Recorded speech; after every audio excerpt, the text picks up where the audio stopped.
Previously on Modular. Bradley learned that his old gangmate, Larbuel Finaster, is not only in the area, but is also a part of the mysterious Stone Cold Reavers.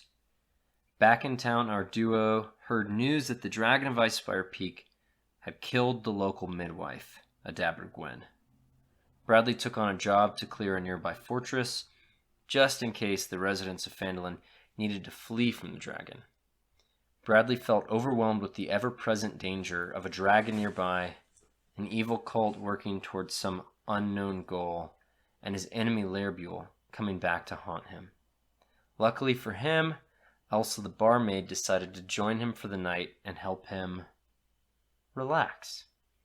The two seem smitten with one another, but now Bradley finds himself in danger once more as he and his allies delve deeper into the dungeon Fortress of Axeholm.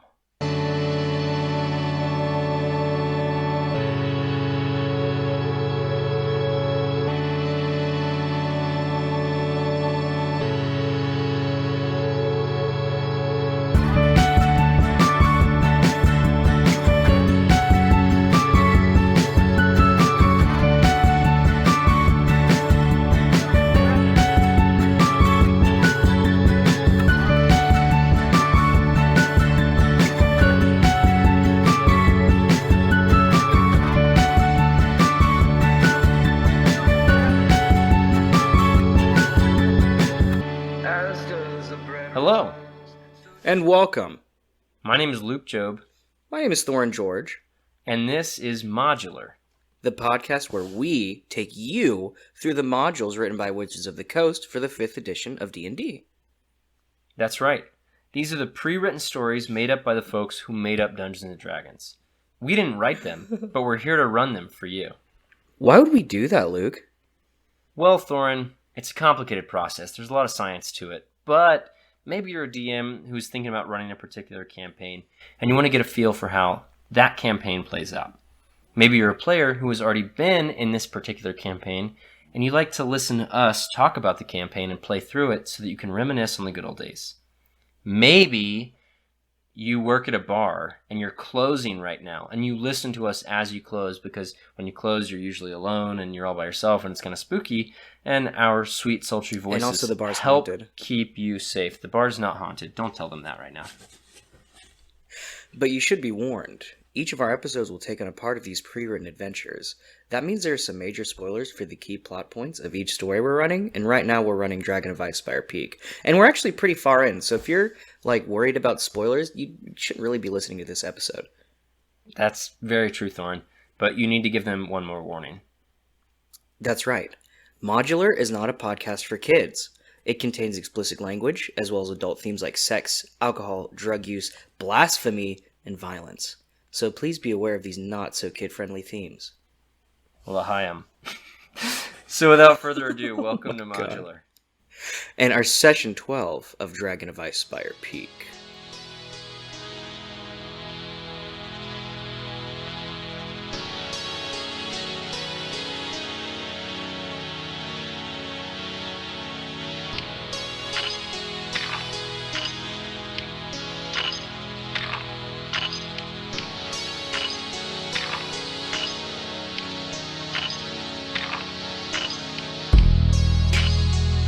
Bradley, you look around the room at these dead fiends, not fiends, actually undead. These dead undead that you just deaded. And They're double dead. you kind of realize they were all a bit short. These were dwarven ghouls. Quinn says, makes sense, right? I mean, it was a dwarven fortress, isn't it? Yeah, it was. That makes a lot of sense. But, there's probably more if these were here, right at the entrance. So, it's best we be on our guard. Inverna nods, and she kind of finishes chugging a healing potion. She tosses it to the side, and she says, boys, they were really after me. Okay. Absolutely. I'm not quite certain why, but...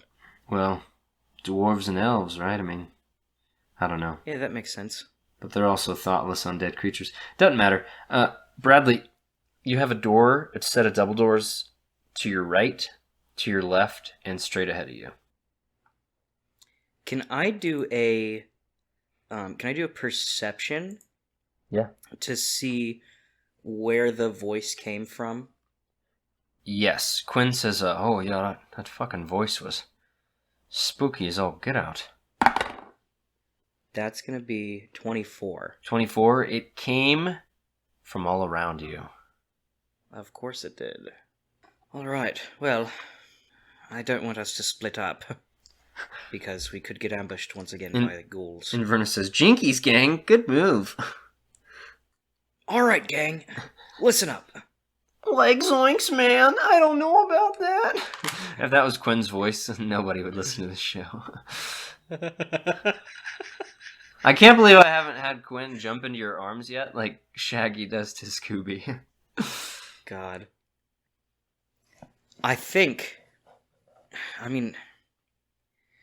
Fuck. Alright, does anyone have a coin on them? And Verna pulls one out. She pulls out a gold piece, and she says, there are 3 ways, though, Bradley, so which 2 have we narrowed it down to? I'm going to say that straightforward is probably the way forward. So we flip the coin. Head, we go to the left. Tails, we go to the right. Perfect. Let's do it. And I flip the coin. I'll roll a die for this. Odds, it's heads, evens, it's tails. It's heads, so we're going to the left. Okay. The 3 of you near this door creak it open, and you find yourself in what looks like was once a hall is now ruined. Like a hallway or like a drinking hall? No, like a drinking hall. But the ceiling is pretty much collapsed in here. The eastern half of the wall is strewn with debris. And there is a stench here that kind of hangs heavy in the Can room. I do a perception to see what it is? Yeah. 26. 26, it is the stench of death. Alright. I mean, beggars can't be choosy, you know? Though if the ceiling's collapsed, we may want to... so the ceiling is collapsed, but is it, showing the outside? No. Well, Okay. it wouldn't be outside, right? It's in a mountain. Yeah, that makes sense. So what you're looking at, there's a long hallway up to your left now. And then to your right, you see a door, but then straight ahead of you, it looks like you could try and scramble through some of these ruins if you wanted. I don't know. What do you two want to do? Quinn looks up to the left and says, I'm pretty sure that's back up towards those arrow slits I saw with all the ballastas, essentially guard headquarters. Wasn't much interesting in there. I mean, there were some stairs leading up, maybe leading down. Gods, I don't know. Let's go a different way. I mean, there's a door right there. We could just check it out. Yeah, that makes sense. Someone else take point, though. I'd like to be in the back. Quinn pulls out his crossbow and points it at the door, and Inverna says, fine, I'll check it. She walks over. She opens it up, and it looks like it used to be a pantry of some sort, but it's completely empty now. All right, smart fellas, who wants to scramble through these ruins? I mean, let's do it then. Might as well. Quinn kind of scampers up. He's going to make a perception check. Mr. Copper, there's more curves and twists up here. It looks like we could go left or right. These damn dwarves have to make everything a maze, don't they? Let's just go to the right. All right. Inverna leads, and the 3 of you walk in a very cramped kind of hallway, which is it wasn't originally carved out. You're feeling a bit claustrophobic, and Quinn doesn't have to crouch, obviously, but you and Inverna quickly do. Wait, so this wasn't part of the ruin? This wasn't part of the fortress? Hard to tell. Okay. You walk into what looks like a little alcove. This chamber was once a shrine, as evidenced by wall carvings that depict dwarves carrying censers and observing religious rites. However, the eastern section of the room has collapsed, filling the area with rubble. Gnawed bones scattered among the debris are the remains of a number of dwarves. The stench you smelled before is stronger here. The light of Quinn's torch meets the glowing eyes of a ghoul. Roll initiative. 19. Bradley, you are startled at how quickly this ghoul gets up and moves, and it charges Inverna. In an instant, its claws are scraping across her face. I'm using a dice roller on my phone.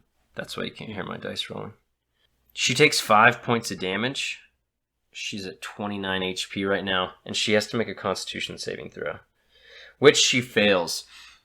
You see this disgusting black ooze dripping out of the nails of this ghoul. It scrapes right under her eye, ripping the skin of her face. She starts blinking just automatically, and then all of a sudden seizes up and falls over on the ground paralyzed. Oh, fuck. It's your turn. I'm going to use the cantrip Firebolt. I have to make an intelligence check, right? Mm-hmm. Unless do you still have your scroll of Firebolt? Ooh, let me check. Do I still have my scroll of Firebolt? I sure do. I'm going to do that. I'm going to use my scroll of Firebolt. Okay, so instead of using charisma, I think you use intelligence. Okay, cool. Oh, that's a nat 20 right there. Oh, shit. You peel open this scroll, release the incantation, Ignis! And out from the paper, it, for whatever reason, is much bigger than any firebolt you've seen before, slams into the chest of this ghoul. Go ahead and roll me 2d10 damage. 2d10. Hell yeah. 8s and 10s, am I right, D&D players? It's gonna be 12. The thing cries out in pain as its chest is immediately scarred and blackened. Got any bonus actions? Got any grapes? Let me see. Bum, bum, bum. No, I don't have any. Don't have any that I can do right now. So I will give it up to Quinn. Quinn fires his crossbow, hits this thing just straight in the shin. Aims a little lower than he meant to. Doesn't do that much damage. It kind of hollers in pain. Inverna makes another con save, and she is not moving. She's just on the ground, eyes wide, her right eye kind of filling with this black ooey goo. This ghoul... I don't like this. This ghoul charges you, Bradley. It swings those disgusting claws at you. I'm going to, cutting words. I'm going to say, oh, you're not hitting me today! And that's going to be a D8. You don't need to roll. He already missed. Oh, I already missed? Okay. And that was a waste of cutting words. It absolutely was. You do a sick matrix dodge as you call out to him, and he kind of looks at you questioningly, as if, dude, didn't you realize I was going to miss? It's back to you. He's like, bro, dude, did you not see that I was about to miss you? Like, you were doing a sick matrix dodge, and you decided to say that anyway? What a fucking idiot. Cool. I'm going to pull out my rapier, since he's right in front of me, and I'm going to, like, poke at him, keep him at bay. Okay. That's going to be 18 to hit. That hits. That's 5 damage. You skewer him into the belly. Some of his guts start to pour out. He's looking about dead. He's kind of shambling, like your rapier's going further into his stomach as he's moving towards you. Oh, so like that scene in the Fellowship of the Ring? Absolutely.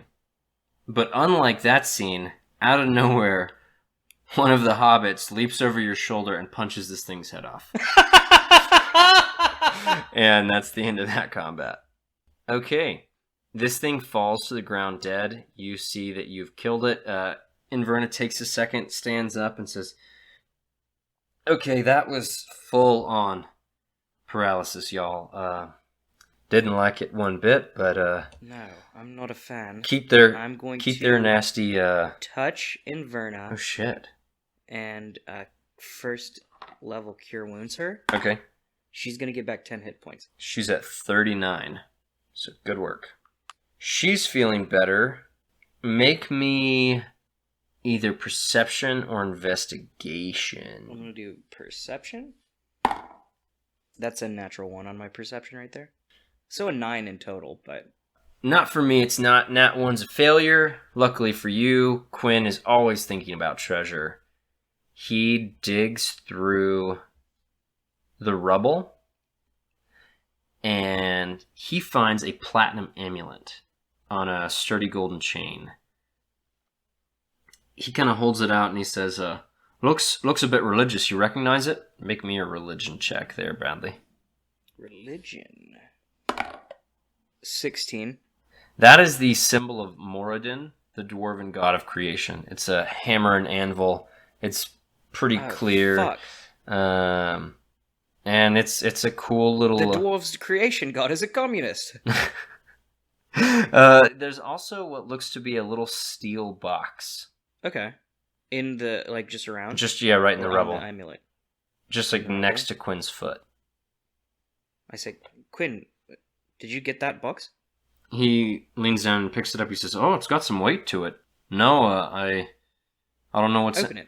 He opens it, and there's a few things in here. There's a lot of silt, but also some cloth, and what looks to be a large healing potion.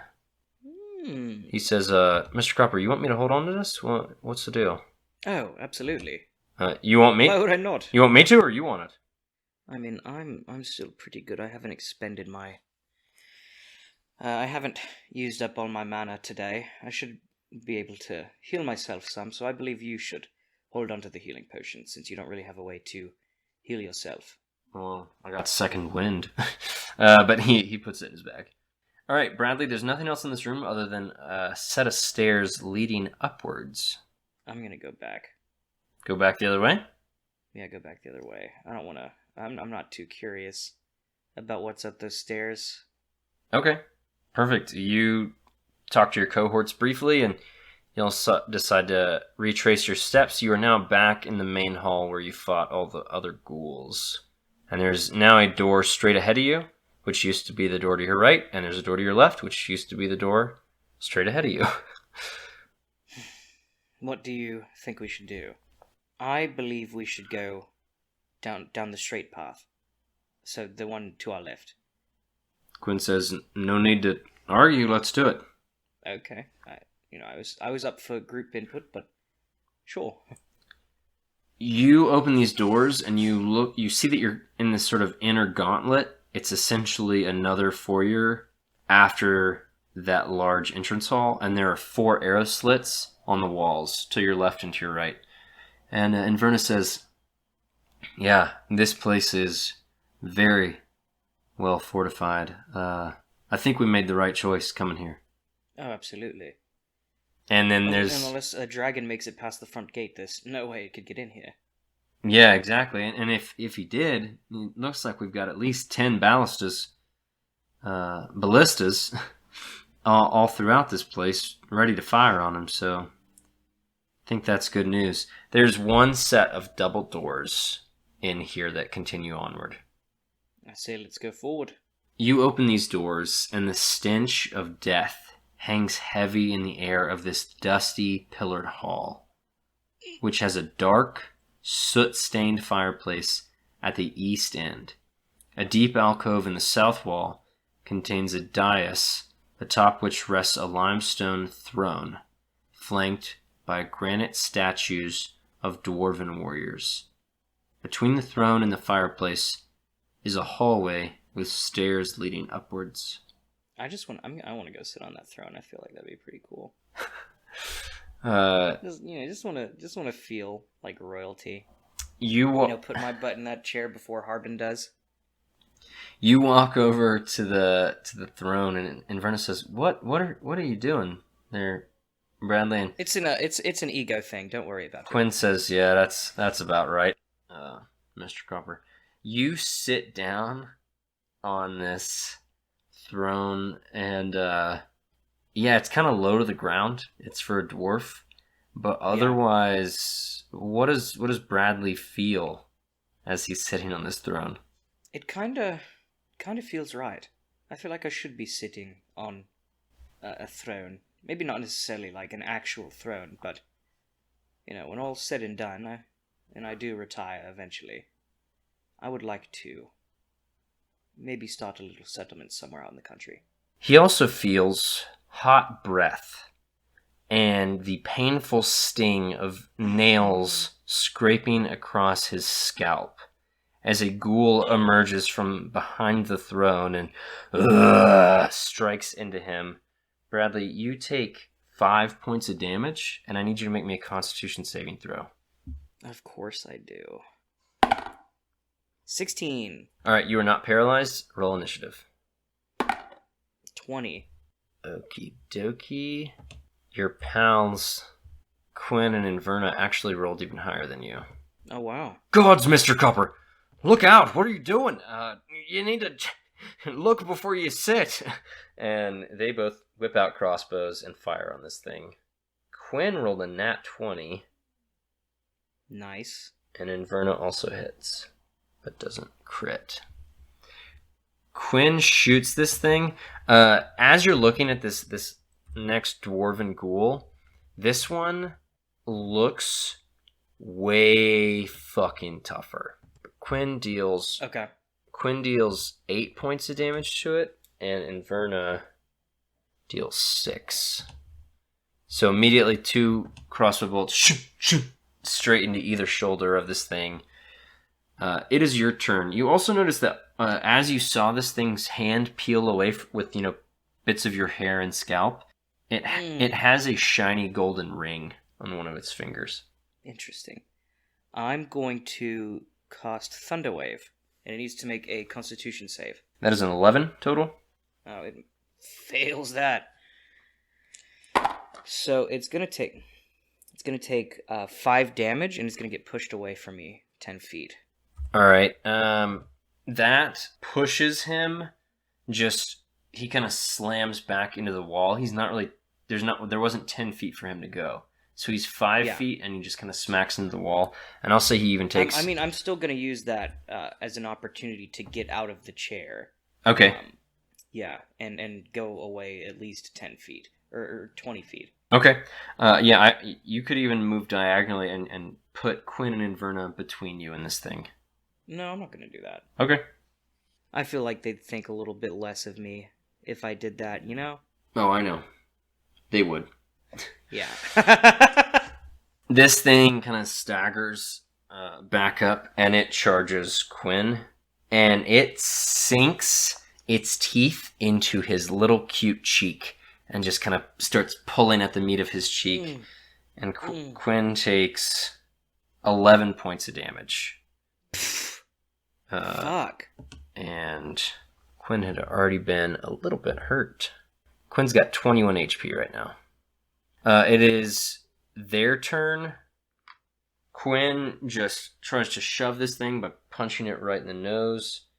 He hits and deals 9 points of damage. The ghoul kind of reels back and he says, "Gods, you gotta watch the moneymaker. His face really does a lot for me." Inverna still has some distance. She's gonna shoot again. She hits and deals 10 points of damage. The ghoul, even though he looked much stronger than the others, he's already on his last leg. Cool. I'm going to shoot him with my crossbow. That's going to be 19 plus 5. So oh, yeah, you hit. That's going to be 6 damage. How does this thing die? Quinn pushes it off, and you said Inverna shot it? Mm-hmm. So Inverna shot it, and then I immediately also shoot. So like it gets sing, sing, and my bolt goes right into its forehead, and it just falls to the floor dead. All right.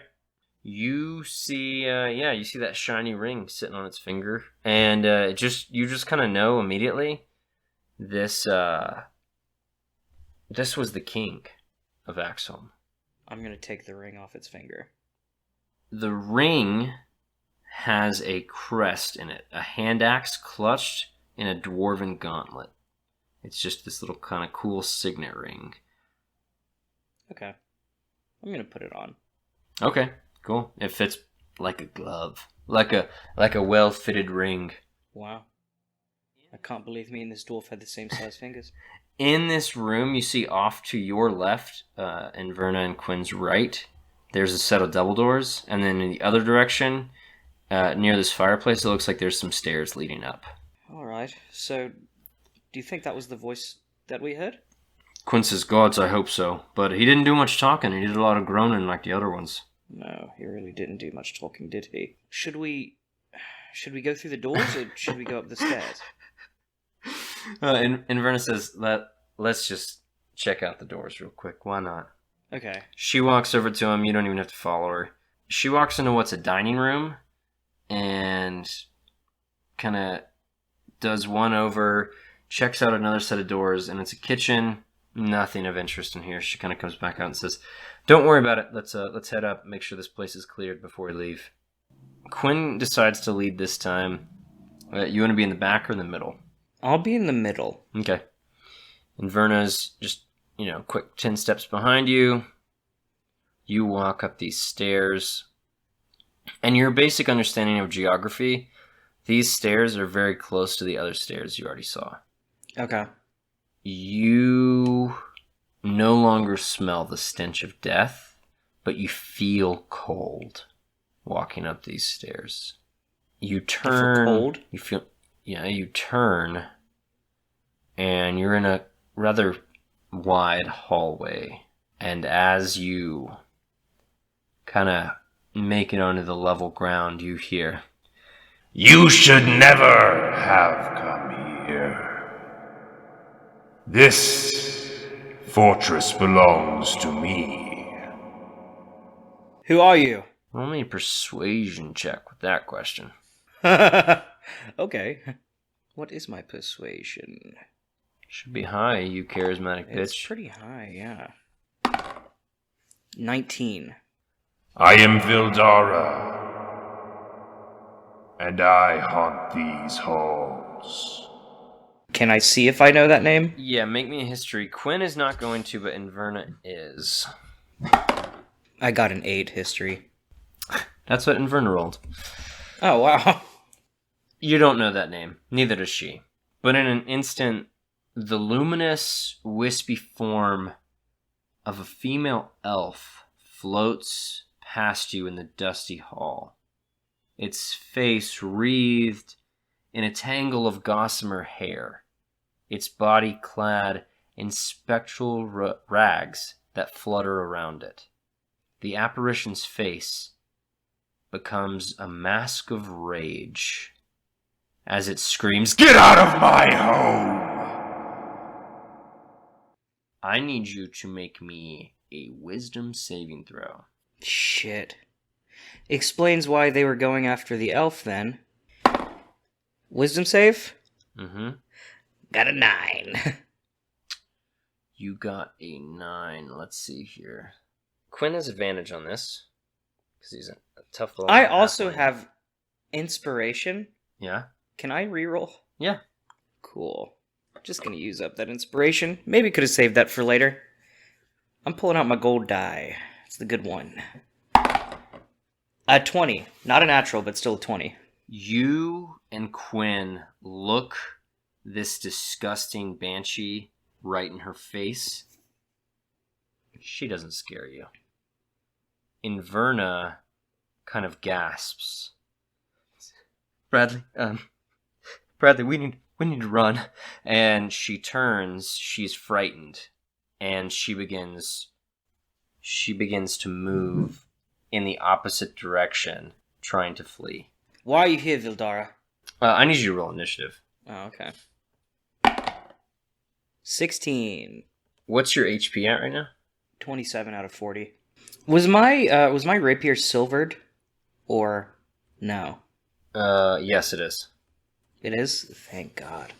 At the top of the order, Inverna begins running down the stairs, fleeing from this fight as she is frightened. You're in this hallway with this floating spectral banshee. You have seen another one of these in the sea cave where you met Seagull. This Rest in peace, Seagull. This one looks very similar. She's quite scary, but didn't scare you. And it's your turn. Alright. I mean, I know what I have to do. I have to get rid of this thing. So, using my wizard hat, I'm going to cast Firebolt once more. All right. What do I have to roll to be able to cast it? DC 10 Arcana check. DC 10 Arcana. And then you still have to roll to hit. Yeah, no, of course. I am able to cast it. Got a 20 with my Arcana. Roll to hit. I got... What do I add to that? My spellcasting modifier, right? Okay. Does a 16 hit? Yes. Okay. And then that's 2d8? Or 1d10, right? Yeah. 1d10, yes. That's 2 damage. All right. The last one was much more impressive. This was like lighting a lighter, and it just kind of flickers this flame at her. She doesn't seem too phased. Bonus action, I'm gonna cure wounds myself. Okay. No, wait, that's an action. That's an action, yeah. Bonus action, You're gonna healing I'm going word to yourself? first level healing word myself. I say, hey, you're gonna do great, Ridley. I believe in you. You're gonna do great, Ridley. That's gonna be 8 health. You're gonna need it. As she moves towards you, this incorporeal hand reaches and brushes against your face. 21 to hit. Fuck. And you take 12 points of damage as Okay. you feel this kind of chill run through your entire soul.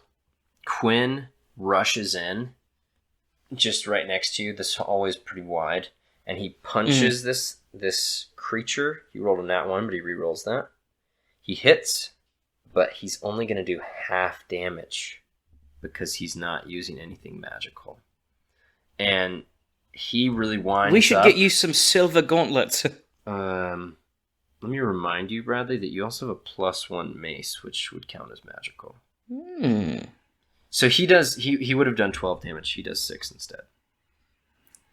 Can he use maces? Oh, absolutely. Okay. Inverna keeps running down the stairs. She's probably back downstairs now, and she has not succeeded on a save yet. She's just frightened out of her mind, and she's pretty much out of this fight right now. It's your turn again. As a bonus action, can I throw my mace to him as a bonus action? Absolutely. Yeah, Yeah, as a bonus action, I pick it up and I say, Quinn, catch! And I throw my mace to him. He catches it. And then I'm going to pull out my rapier. I'm going to say, no one touches my soul except for great musical artists. And try and stab her. That's 24 to hit. 24 hits, and you'll roll full damage. Nice. Nice. That's 5 damage. Nice. I like to think in that moment, you threw the mace to him the way Cap kind of bounced that shield off of Iron Man's head, and Bucky caught it. Yeah, oh, absolutely. Nobody spoil Falcon Winter Soldier for me. I haven't seen the newest episode. Oh, dude, it's crazy. I'll tell you exactly what happens. Please don't. She now reaches out towards Quinn. He's newly equipped with a bigger weapon. She says, I'm going to cutting words. I say, hey, you ugly bitch. Don't you dare touch my friend. Quinn does a 360. You don't need to roll once again.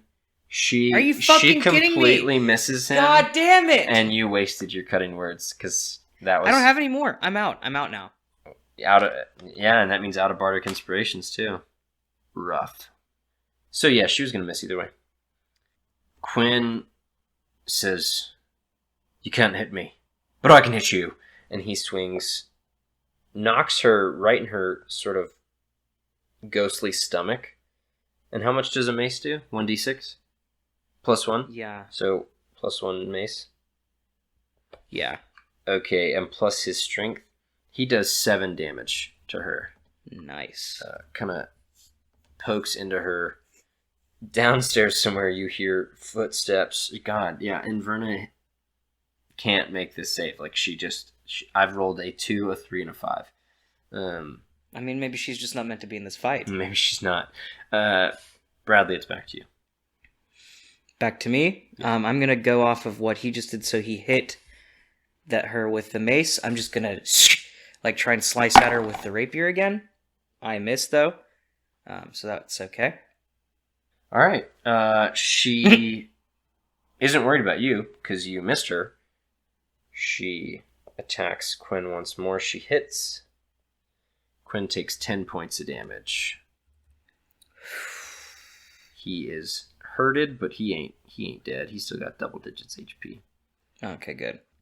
As the cold kind of moves through him, you see him kind of scrunch up as if he has brain freeze, and he says, "What the?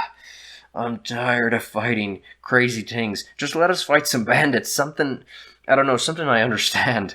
And he swings back at this this gal, and he does 11 points of damage.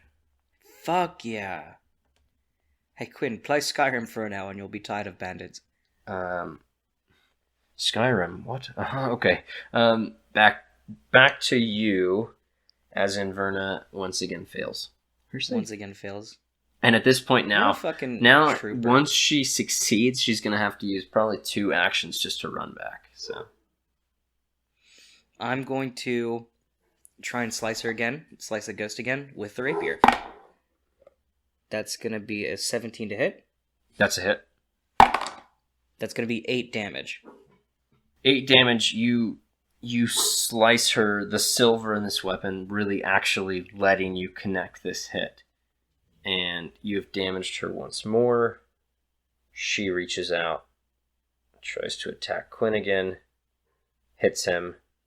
Quinn takes 15 points of damage. He is very hurt. He has 4 HP left. Fuck.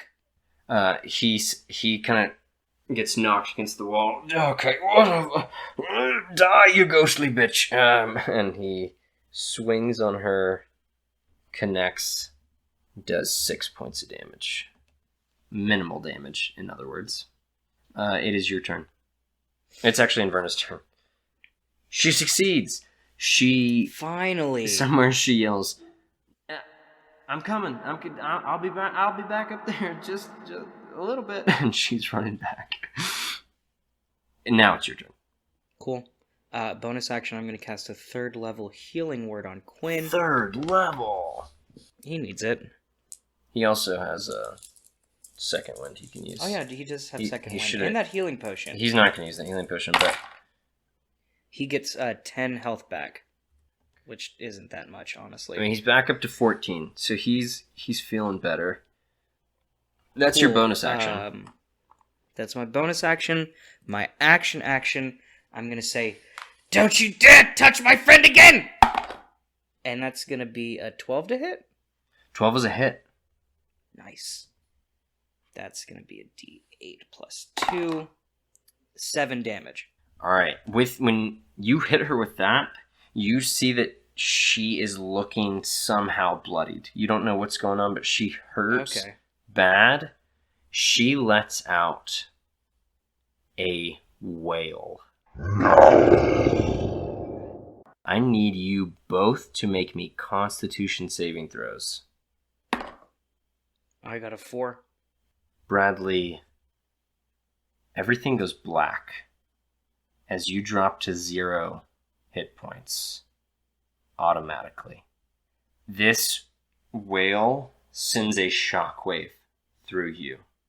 A few things immediately skim past your mind's eye. Elsa, your parents, your brother sitting alone in a prison cell. But the last image you see before you pass out is one from when you were a child. The hurt and betrayed face of Lairbuel Finaster as he was being hauled off by the city guard because you couldn't take the blame for your actions. And you're out. I'm going to make some rolls behind the scenes. You are nearing the light, Bradley. There's a lot in your life that you want to do, that you want to accomplish. You see the vague outline of a woman. You're not sure if it's Elsa or not, but you hear a neutral voice. It could be Elsa's, it could be someone else's. And it just says, I love you, honey. I love you, honey. There are two little figures of what you know to be your future children moving towards you. And then the haunting voice. What? What? Bradley? Wait. What do you mean I've got it. But Bradley, we were friends. Lair Buell's figure walks away from you. You look up to the sky. Everything's white, everything's light, and then a huge shadow of a white dragon swoops down, flies over you, and it says, You could have never beaten me. and then you shoot up, gasping for breath, as Quinn is over you, his hands on your chest. Mr. Copper, come on, get up. What the fuck are you doing? Get up. Are you okay? Oh, are your eyes...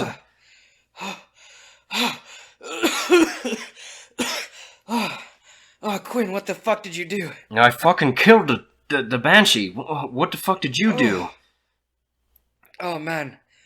I don't know what kind of... I just had a fucking weird-ass trip or something. Right, well, that whale sent you down. And Verna's kind of standing over you, and she's got a tear in her eye, and she says, Bradley, I'm sorry. I should have been there. I didn't mean to run off. Verna, it's not your fault. It's okay. She does something that surprises you. Righteous balls. What? She does something that surprises you. She kneels down and she gives you a hug. She says, I'm glad you're all right. I'm glad you're both all right. And she pats Quinn's little shoulder. She says, I'm so sorry. I've never run from a fight before. I don't... Listen, it won't happen again, but... Look, I don't blame you. I think it was... I just got a spell called Fear, and it does something similar to what I assume the Banshee's whale did. So you were magically propelled to flee. It's not your fault. She nods and she says, Thank you. All right, well, why don't you wait here? Both of you, you look rough too, Quinn. Take you a quick little rest, and I'll be right back. And she is going to go clear the rest of the dungeon. She is just kind of going in and out of doors rather rapidly. You and Quinn have a moment to take a breath. She says that she's not in any danger. If she is, she'll holler, and y'all can come running. But otherwise, Quinn kind of looks at you and he says, Mr. Copper, that's the second time now, really the third time now that you've gone down in front of me, but the second time that I was the one personally trying to save your fucking life. Could you just maybe stop doing that? That's very, very anxiety-inducing for me. My heart is palpitating. Quinn, there's a lot of... Next time I'll just be certain to plug my ears when a banshee starts screaming. I mean, what did you expect me to do? I expected you to stay up. I stayed up. Okay. That doesn't mean I can. Quinn had 14 HP, but he saved, but he took 12 points of damage from that. You almost both went down. Jesus Christ. He says, Mr. Copper, all I'm saying is I'm very sweaty right now, okay? You have to understand. It is my job to keep you alive, at least... I know it is. To a certain point, right? Like, I don't know. I mean, it won't be my job forever, but still. Whew. I mean, I'm alive, so you're doing your job well. Well, yeah, fuck off with that, alright? You almost weren't alive. The two of you just take a second. You're both sweating. You're both bleeding. But you get a short rest in. Oh, thank God. And that puts Quinn back up. You were at 1 HP, by the way, if you did. Yeah, I know I'm at 1 HP. Okay. So I'm going to use 3 hit die. Quinn's also going to use 3. 8, 10, 17. Nice. Quinn's back up to 18 HP. I'm also back to 18 HP. Oh, nice. This is what the job is about, Quinn. We put our lives on the line. Oh, But now the people of Phandalin have a safe place to go if the dragon decides to give them a visit. Absolutely, yeah. Okay, you're right. You hear Inverna call out from another room. Yeah, you boys, come over here. I need some help with something. It's been about an hour. She says that there's no enemies, and as you go to join her, you see that she's opened up what looks like a kind of secret vault in this one room. And there's a chest on the ground that she can't seem to open. Bradley, make me an investigation check. Investigation. Interesting. 16? The ring you found on that king, it fits into a little divot in this chest. I'm gonna put my fist there so that the ring matches the divot. You do that, you are able to turn it, and the chest clicks open. Inside, Surprise. there are 3 things. There's 90 gold in here. There's also a kind of helmet that looks similar to the gladiator helmet in the way that it kind of comes down over the eyes. Mm-hmm. And there are also these 2 stone black, like ebony gauntlets. And Quinn kind of instinctually grabs the helmet and puts it on, and he says, "How do I look?" And you see that when he puts it on, his eyes are glowing red. This is a dread helm, and it will give you advantage on intimidation checks. You look very intimidating. Well, you're welcome. You would I like... believe you should take those gauntlets as well. He puts them on, and you kind of see his muscles bulge. These are gauntlets of ogre power. They bump the wearer's strength score up to a 19.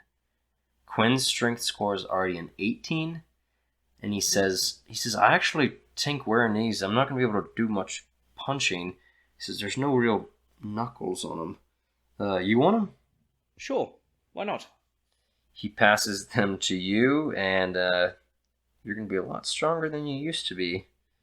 Nice. There, Bradley. He says, you good to keep those, and I'll keep this. And he kind of wears the helm, and he says, oh, look at me, king in a chair, king of the castle. I have a chair, I have a helm, king of the castle. Yes, and I believe, Inverna, I think you should have more of the gold since we're taking these 2. She nods at that, and she gives you each 10 to keep for yourself. Nice. She says, all right, well, I fought off a few sturges, but otherwise, they're just pests, practically. I think we're good. I mean, I think we've taken the fortress. I think so too. I'm excited for us. Well then, yeah, let's get the hell out of Dodge. This has been way more than I thought it would be. Just a real hassle, honestly. I'll get some people back over here, hopefully tomorrow, and we can fix up that door and make this place livable. But until then, I mean, it's about nighttime. We need to ride on back to Phandalin. Oh, absolutely. I am so tired. Ugh. The 3 of you walk out of the fortress, and when you walk outside, you are battered with a cold wind.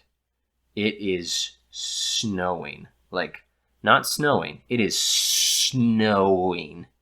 The fucking snow is coming down. It looks like a blizzard outside. You left your 2 horses. They are, like, fucking shivering. Quinn says, oh my god, Roach, listen, I'm so sorry, buddy. And he's kind of sprinting towards his horse.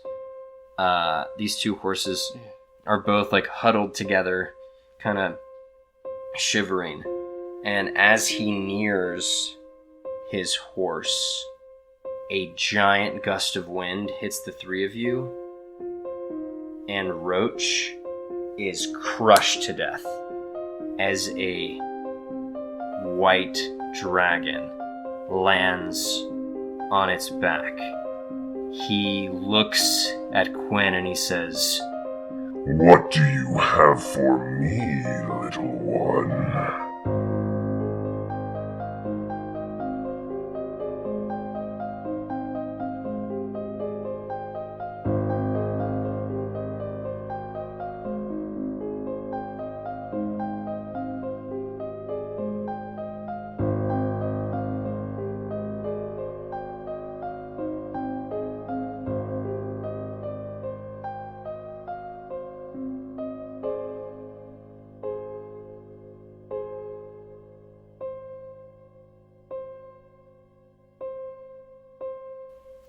Modular is Thorin George as Bradley Copper, and Luke Job is our DM. The story you heard today, as well as 99% of the characters, were created by Wizards of the Coast and can be found in the module Dragon of Icespire Peak. Our music today was written and performed by Max Hedman. You can find Max's music anywhere you listen to music, and you can find his website link in the description of this very episode. He has a new song out. It's called Bees. It's pretty awesome. You can follow us on Twitter at ModThePod, join our private Facebook group at the Modular Podcast Fan Club, follow us on Instagram and TikTok at the Modular Podcast, and subscribe to us on YouTube at the Modular Podcast. Here's a quick shout out to at Lizzie Pro, Never Not DM, and the Sleepy Coast. They all follow us on Twitter, and if you want a shout out, maybe you should follow us on Twitter.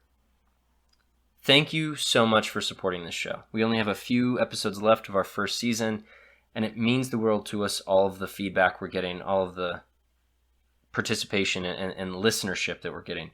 This is not my day job. This is not Thorin's day job. We each lead our own separate crazy lives outside of this podcast. So every ounce we put into it is just because we love the game and we love making the show, and we love that you love it too. New episodes come out every Tuesday, and until then, thank you for listening to Modular.